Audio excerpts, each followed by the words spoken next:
भारतीय reserve bank ने 5 सहकारी बैंक पर कई प्रतिबंध लगा दिए हैं।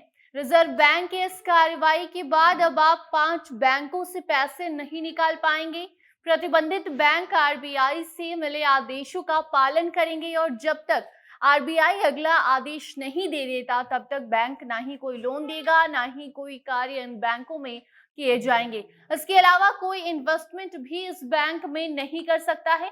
कौन से ये बैंक हैं जहां से अब आप पैसे नहीं निकाल सकते हैं, और अगर आपका भी अकाउंट इन 5 बैंकों में होगा तो आपकी परेशानी अब बढ़ने वाली है। आरबीआई ने क्या कुछ आदेश दिया है, किन बैंकों पर ये प्रतिबंध लगाए गए हैं, बताते हैं आगे खबर में। अब नमस्कार, आप जनता जंक्शन देख रहे हैं और मैं आपके साथ वंदना पांडे।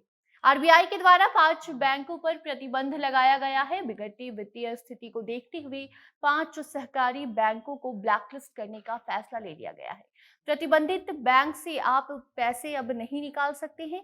6 महीने के लिए इन बैंकों पर यह प्रतिबंध लगाया गया है, जहां बैंक के ग्राहक ना ही बैंक में पैसे जमा कर पाएंगे, ना ही पैसे निकाल पाएंगे, ना ही कोई लोन ले पाएंगे।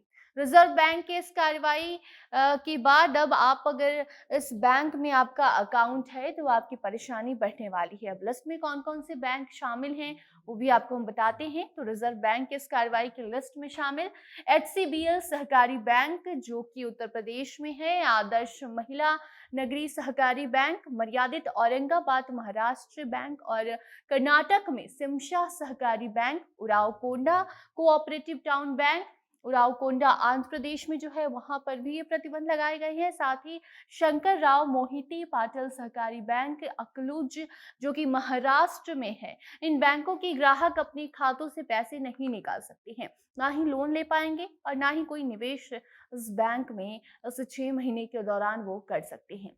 ये सभी लिस्टेड बैंक आरबीआई से पहले परमिशन लेंगे तभी किसी को नया कर्ज दे पाएंगे। संपत्ति का ट्रांसफर या निपटाना ही क्यों ना करना हो, वो भी आरबीआई की अनुमति के बिना अब नहीं किया जा सकेगा। आरबीआई ने ये प्रतिबंध इसलिए लगाया है ताकि वित्तीय स्थिति में सुधार हो सके।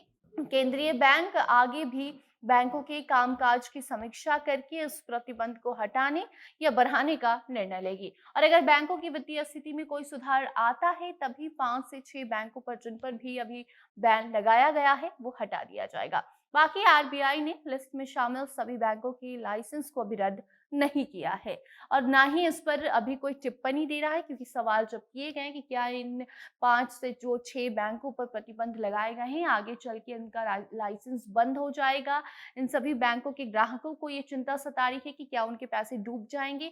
तो इस पर फिलहाल आरबीआई के द्वारा कुछ भी टिप्पणी नहीं किया गया है। बाकी कुछ ऐसे बैंक हैं जिन्होंने अपने ग्राहकों को कुछ छूट दी है।